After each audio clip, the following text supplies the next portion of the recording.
Hey guys, welcome back to another episode of Factory Fresh. So we got some parts in. Little story here. What we're gonna be working on today, you can kind of see the hood. It's sprung up a little bit. And some of you might have noticed it wasn't like that originally. So funny story, I take the truck out. I don't have hood latches, obviously, so take the truck out. I can't remember what I did. I think it was when I got the seat mounted. I didn't have a camera up. I was just gonna go drive it. I was excited that I had a seat mounted where I wasn't sitting on a crate or a seat that shuffled around trying to drive a stick shift. Got the seat mounted. I was like, I wanna go out and just take a little ride down the road, see how it feels, seating position, steering wheels, whatnot. We kind of set that up with these brackets we built in there. I wasn't gonna rip it or anything, so I'm like, I'm not gonna waste time setting a camera up. Well, I probably should have, because what happened was driving down the road, just right out here in front of my house, you can see down this road, there's kind of a little pasture over on the side, and my wife and 4-year-old son were out there. And of course, as I drive by, my 4-year-old gives me the good old, like, give her some gas. And like any good father would do, I obliged, and I kind of ripped it through first gear, shifted into second gear, and my hood flew straight up. Luckily, when that happens, a lot of times you will fold the roof over the top of your cab and basically destroy your cab or dent it up really good and fold your roof or your hood and probably destroy that. Luckily, none of that happened. The hinges kind of saved it, and it just went straight vertical and kind of stuck there. Problem is, after that, my hood was kind of sprung, so I didn't see any obvious damage to the hood or the cab or anything, but it opens funny. And if you look at these hinges, there's paint that's popped off on those long arms right at where kind of the fulcrum, the bend point is. So I think I bent those. Well, I know I bent those hinges. So kind of started digging around.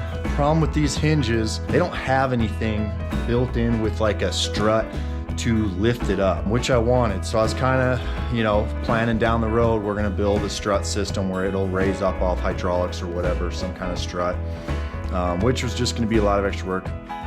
Good thing, I kind of started digging around. I found another manufacturer who makes a hinge. I think it's honestly a little bit better design. These worked fine, but the new design has a strut built into it. I do have to modify the firewall a little bit. I gotta kind of cut into this back firewall so the bracket actually recesses in and it swings out and goes back into the firewall, but there's struts built into it. Good news is that came in.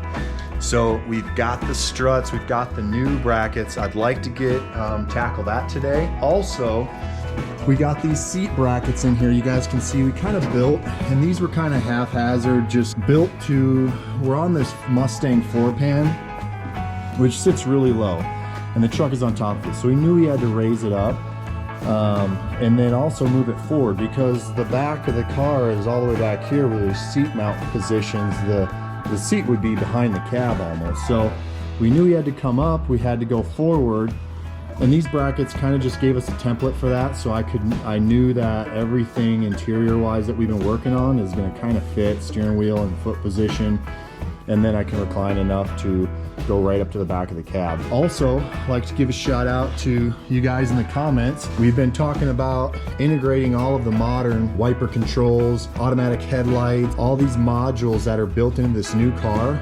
I'm using everything. We'll kind of talk about that a little bit later. A lot of guys ask questions on, hey, how do I do these electronics? And it's confusing and it's so complicated, and I agree with you. It is. There's a few ways you can kind of work through it, but generally, we'll kind of go in this a little more detail later in the video. Use everything. It's OEM, it's factory reliable. Use everything, just use it all. You do that, there's a lot of engineering and product development and research that goes into OEM stuff, and it just works. This is a chassis with 20,000 miles. This thing could be 200,000 mile vehicle if it's taken care of. Vehicles nowadays, they're amazing. So use everything in the OEM. Back to my point, we were mounting this little hole here for this guy, and I was saying this was the automatic wiper control. Had some guys make some comments, I can't remember who it is, but they were like, hey, are you sure that's a wiper control? Because I'm not sure that is. And I said, well, I don't know. I think it is. What I generally do with all these modules and switches, I'll look at the switch and I'll kind of see, you can get this, I can get a focus here. I'll just pull the part number off this. If it's working here, kind of this, you guys get the point. But I'll pull up the part number, Google it, and it's gonna say, hey, this is this piece, or wiper control, or automatic this, or you know, whatever. And that's kind of how I ID this stuff. And he was like, you know, I don't know what that is. So anyway, went back and looked. Sure enough, that is not the automatic wiper control. So this guy is the automatic headlight control. So when it gets dark, this will turn on your headlights if they're set to the automatic mode.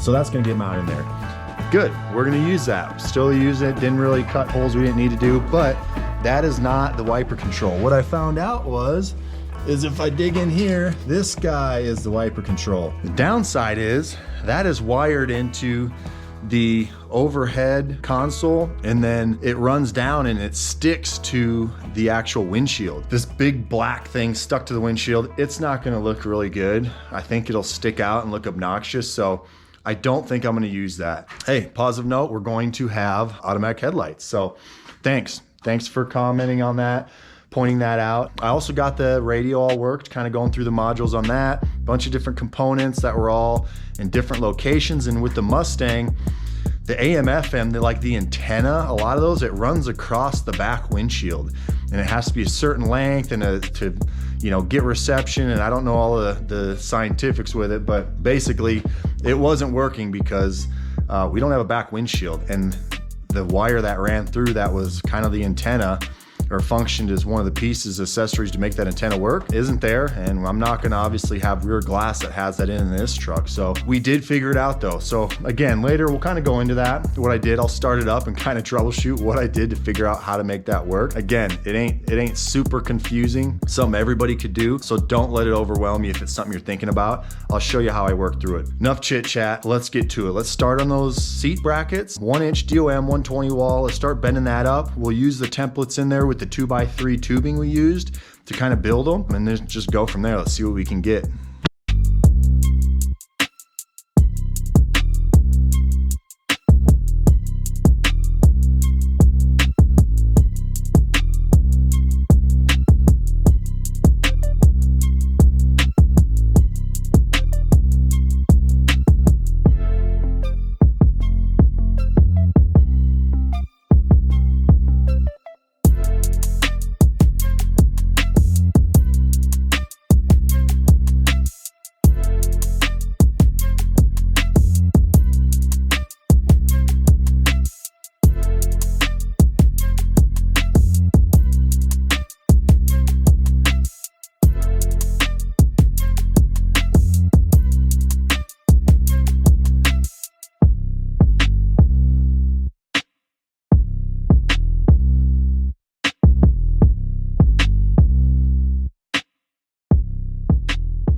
All right, boys, quick update. So we bent this piece, was perfect. So this is gonna have a flat bar, which will get bolted into the pan of the Mustang. This is gonna come up, and we're gonna use this second bar we bent to tie into this, and then I'll gusset this off, and this is where we're gonna drill and bolt in the actual seat brackets in these corners here. Problem is we messed it up a little bit.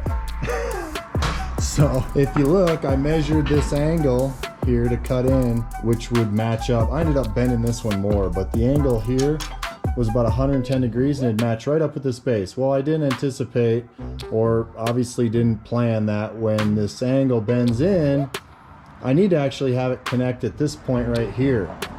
It's not gonna be out here. So usually that isn't a big deal. With the Rogue Fab Bender, you've got these blocks, those clamp blocks, so I can put it in the bender and get it right back to the exact orientation with my degrees and everything, because that block just stays in place. Unfortunately, I got in a rush, took the blocks off, I cut the ends down, So it was really short, and I took the blocks off, so I couldn't get back at the orientation. I probably could have just put it back in and fit the bend, but I cut the tails off, so I couldn't get it back in and bend. And instead of a 110 or 100-degree bend here, I needed to go like a 130, so it would be raked in here and it'd pick up this point right here. So moral of the story is, don't rush. I cut the tails off and took the clamp blocks off, which I always leave that stuff and test fit it with that stuff on, and then you can adjust it. Whatever. We got another piece of tube loaded up, so I'm gonna bend this little hoop here that's gonna tie into those rear seat mount, and then we'll get the plates and do the front one. So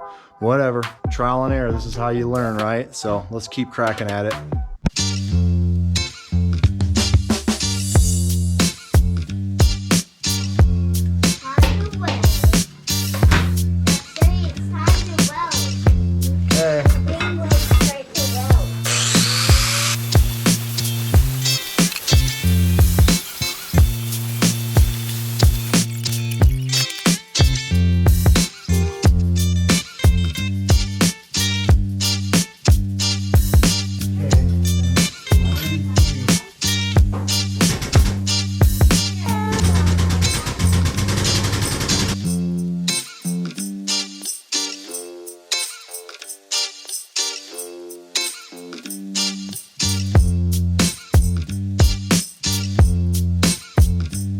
All right, guys, well, it's a new day. Camera went dead, unfortunately. You missed a little bit of progress. I'll catch you up. So we got most of the driver's seat brackets done. I did set my shirt on fire again. Missed that. I like to do that with a grinder from time to time. Beautiful sunrise out here in Utah. We got a little rain this morning, which is much needed here in Utah. Here's what we were working on. Did get them completed. I think we last saw I was kind of cutting down these hoops and coping everything to fit. So we got plates attached here. I'll pull all this out so we can see it a little bit better, but basically we got 1/4-inch plate running across, 1-inch DOM, 120 wall, made some bends here, a big loop here, some again 3/8-inch plate I believe I put on the top. So we need to still drill these holes for these slider brackets. There's a slider bracket here.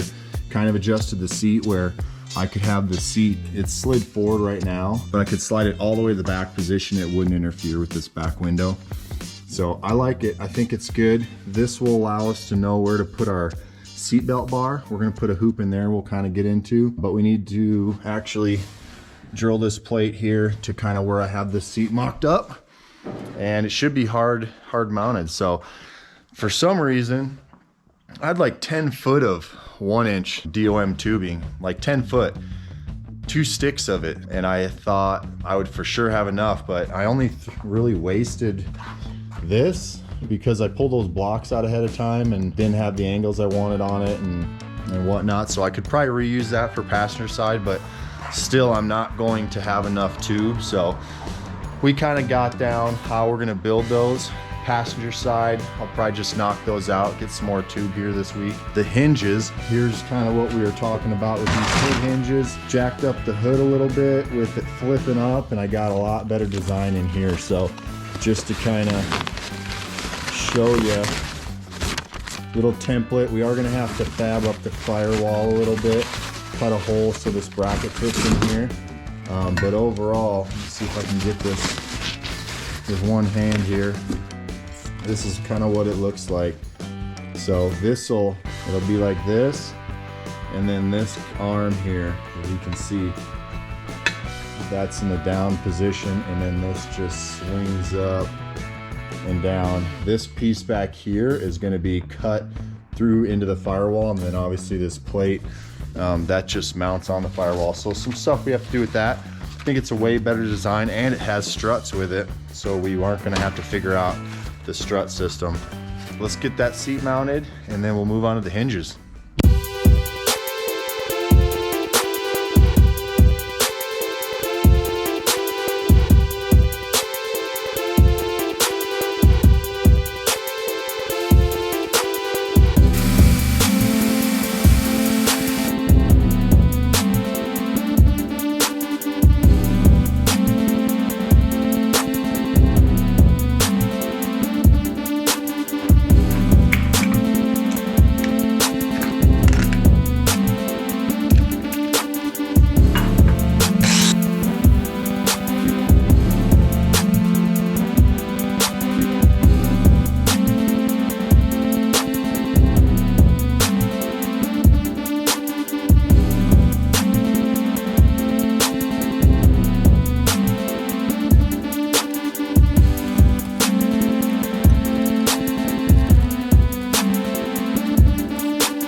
got her cleaned up, I'm gonna prep her for some steel it coatings. Got most of the mill scale off everything. I think she's ready to clean up. Bo's out here ripping on his scooter.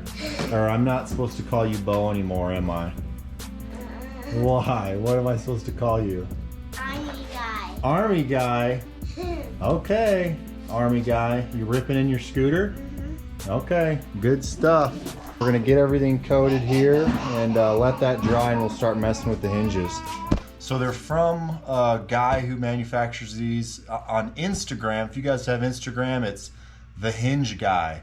So look up the Hinge guy. If you have 60, 61 to, what is it, like 66, where if it's a unibody F100, F200, or F250, or 67 to 72, those are a different style hinge. He also has those. So let's unpack this and see what we got. Woo. Yeah, these are nice. See how this is going to be recessed back into the firewall, and this is in the up position. This is obviously down, so you guys can see this stuff is heavy duty. There's no flex. This is pretty beefy. There's provision for the strut here, so we'll have a gas strut that's going to pop the hood up for us. Also, obviously, this is a small company, so go support. This isn't a massive a company. This is a guy who is an engineer, does CNC machine stuff, whatever, and produce these parts. So pretty cool. So here's the other side bracket.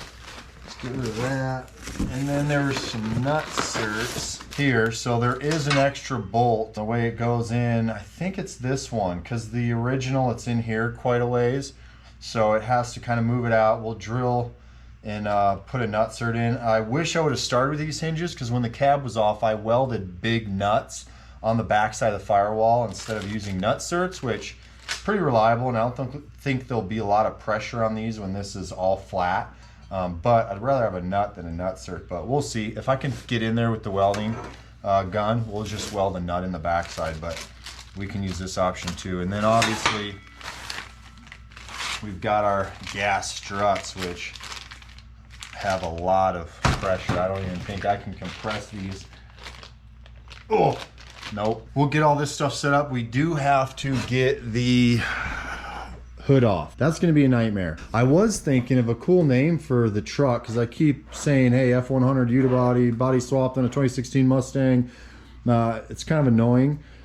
I was thinking these emblems, you can see the holes here in the hood where they have the old F100. I was thinking, what about a GT100? There's no such thing as a GT100 as far as I know.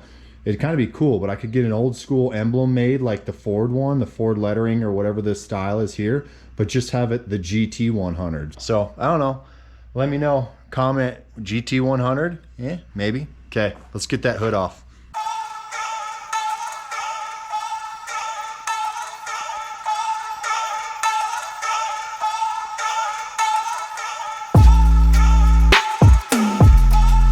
Victory! We got her off.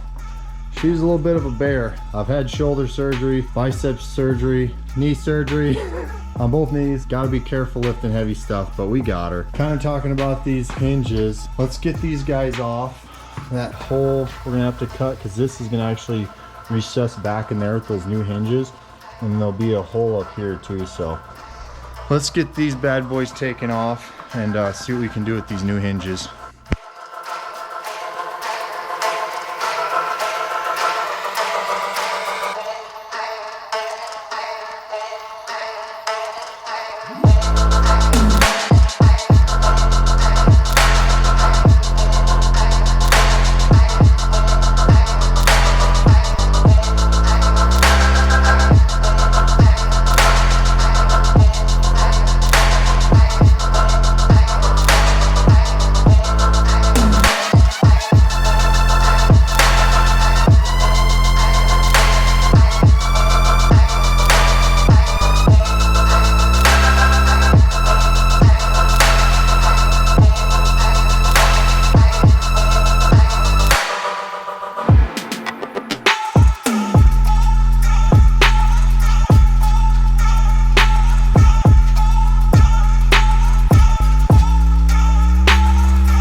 All right, guys, we've got the hinges. Here's what we look like. So I think this is going to be a way better design. We've got the little struts here. It's going to come in. Can't really see. I don't want to pull it out of this package, but you got a link here, air or gas strut. Raise it up and down real nice. Nothing is easy today. All that foam, had to kind of cut the hole in here, dig out all that foam so this bracket could swing in the cowl or the firewall. We do have one problem. So if you guys notice this bend here, everything looks good, but it looks like it was bent a little bit prior to this gap, and we've got about a 1/2 inch here where it's not lining up. I spoke with Mike from the Hinge guy on Instagram, so I know this is kind of a prototype set. He made stuff for the 69 to 72, the bump sides, that he's got a bunch of stuff out. From what I understand is this is kind of prototype ones. Everything is gonna work perfectly. It's just that bend was about a 1/2 inch off. So I spoke with him. Again, small business guy was like, oh man, I've got a jig, I set it up, I must have jacked something up. I took some measurements. He said, yeah, I bent that too short. He said, I'll get on it right now and send you something this week. So hey, I can't hate on that. That's the best I could ask for from a small business. Customer service is paramount. Thanks, Mike, for taking care of that. We're gonna kind of stop right here. The hinges, I love them, man. They look really good. They're super sturdy, look real durable. There's no flex in these like those other ones. And the fact that they have a gas strut, it's gonna be nice. And it's all hidden in the cowl, so it looks way cleaner. Let's take a look at this though. Brackets coming in nice. Using a little Steal-It. If you guys don't know, now you know. Trust me, that stuff is legit. Looks good though. Looks really good. A little bit of overkill, honestly. I wanted to kind of do something better than what was in there. And what was in there is this. Like, you know, it's pretty janky. So, I mean, it would have been sturdy and safe and it would have worked, but it just wasn't cool. I got a tube bender, not really good with it. How do you get good with that stuff? You use it. So one last thing I want to go over. Let's get a cold start on the truck. Let you guys hear that. I'm going to pull it out, and I was recently troubleshooting the AM FM radio, how everything, I was wanting it to work. There were some issues, and it kind of ties into our module talk before, where there's all these modules, all the things I did. Kind of show you how I troubleshot through the radio stuff. It's kind of funny. It's not rocket science. So let me get a cold start and let's go check this the radio out, and I'll show you guys. I just realized I had my dang seat out, so I'm back to the next best option, my cooler. One step forward, 2 steps back. Oops, I need my keys. Trusty GT100. So I'm going with GT100 until you guys change my minds. GT100 has the key fob. We want the theft deterrent there. Got to get the old trusty key fob on the 63. This just has to be close. I found out the key fob, the theft control module, is behind this cup holder. So if you disconnect the cup holder, the vehicle will not start. Ask me how I know. Okay, a little cold start here. I'm trying to fall off my cooler. My kids are out playing. They know to stay away from the truck. Here we go.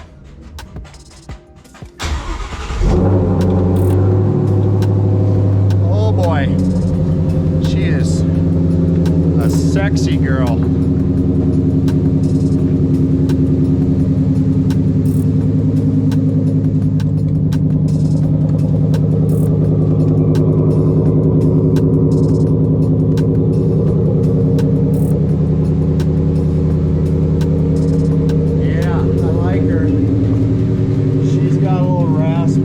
Take my doors so they don't swing open and hit a garage door.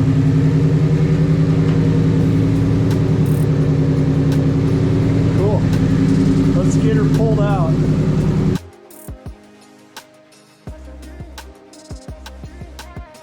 Alright. Let's let her circulate the fluids a little bit. Keep everything nice and lubricated. Oh, haven't had her outside in a while. She's pretty dirty. Hey, dude, you shredding on your scooter? Woo!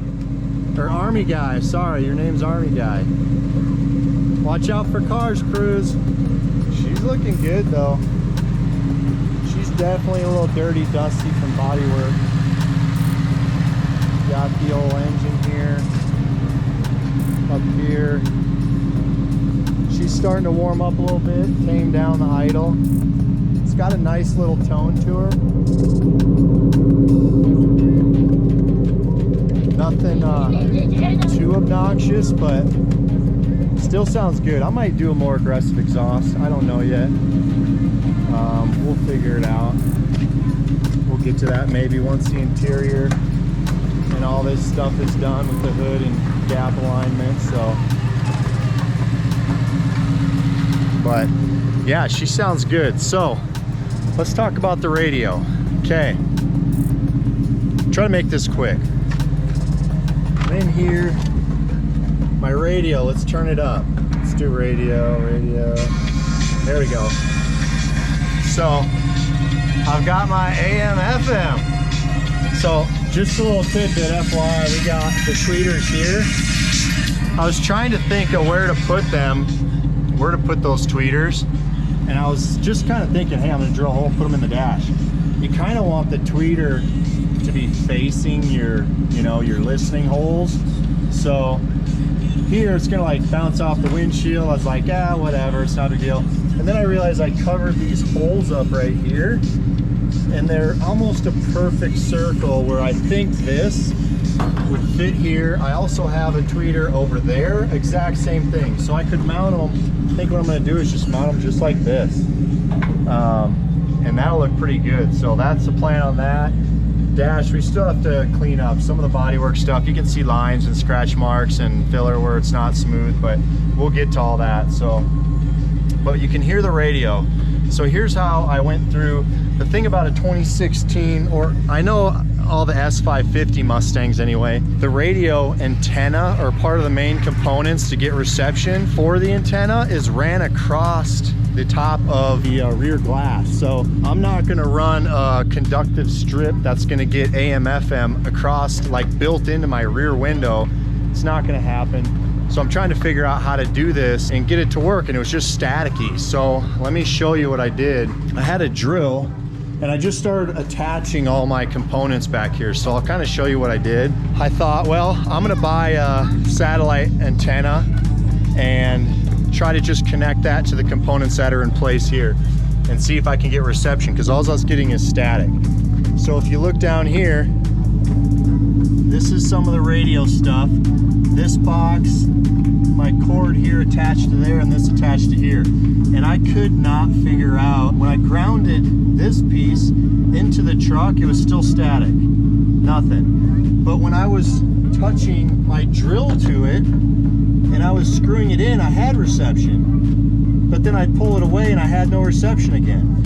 So I was thinking, what the heck is going on? Like, and I thought, oh, I know what I do. I'm creating an antenna with myself, my body, in this tool, so I need to get an antenna, right? I'm gonna get a Mustang antenna. I'll wire it into that ground and then run it up and put it on the top of the cab. So that's what I did. We're here. So I got two different styles of antennas. This is just a cheap whatever antenna I could integrate. And this is like the satellite antenna. Either way, I was like, hey, maybe that stuff will work to cook into that ground, because when I was touching it with my drill and screwing it in, I had reception. I took it off, I didn't. So what I did is connected this to the antenna, this ground cable right here that you can see this 12 gauge or 10 gauge wire off of. I connected it to this. My antennas I bought, tried both of them, lifted them up, nothing. It wasn't working, it's all static. I don't have a radio, and I thought, well, we can use Bluetooth, we can do all the other ways to listen to music. Radio, who listens to FM anyway? I know I don't really. So I was like, it's not a deal breaker. The weird thing is, I was like, you know what, I'm gonna put the antenna up higher, because when I was touching the antenna and it was touching the ground, I had FM radio. So I'm thinking, I just need, you know, maybe I need it up higher or something, you know? So what I did is I wired this wire in to this ground, ran it up, and I put it up on the top of the truck here. Well, the second I did that and the truck was running and I had the radio turned up where it'd be static or that, or I'd get reception, I just connected that wire and ran it up to the top of the cab, and now I have reception with no antenna, and the antenna made no difference. So I think that, long story short, or honestly, this is making a short story long, but that 10 gauge wire basically replaced that conductive piece that was in the back window of the new S550 Mustang. So Like I said, yeah, I could just disconnect it and show you, but I think you guys get the drift. But I turn it up and got music. So super happy about that. One little mess up we did is I wired these back speakers, the plug, I wired it all the way up into this corner, and I didn't realize how big the stinking speaker was. So I'm gonna have to pull the wire down. I'm gonna have those speakers down there, and then maybe I'll put some, you know, 10s or something for an amp and a sound system, because I have a bunch of space back here behind the seats. So I'll probably use do some kind of sound system, but these are gonna get rerouted. They're not gonna be overhead, they're too big. I'm gonna look like I have a massive cantaloupe above my head or something. So that's gonna get rerouted to down here, and then we'll probably put some 10s in an amp or something, just so it has good, like, solid, you know, bass if you want it. Something you could turn it up and down if you want, just something cool. We have so much space, either I could do that or make a compartment back there. I don't know, we'll see, but she's coming together good. She's looking good. So I think that's gonna end her for today. We got, we're gonna start building that cage on the inside now. Once we have those seats hard mounted, I'm gonna know where to put my harness bar. I got a really cool idea on how we're gonna do the cage on the inside, because I don't want this massive cage. Probably getting that next episode. We got some more dash stuff to do. Get the hood back on, finish some gaps, do that stuff. Overall, I'm super happy. They hit some hiccups, which you always are gonna, but I think we have a good way forward. So as always, God bless and long live hot rodding. Get it off, just grip that piece as hard as you can. This one, you're gonna pop it up. Hold it down. I told you. Can I do it by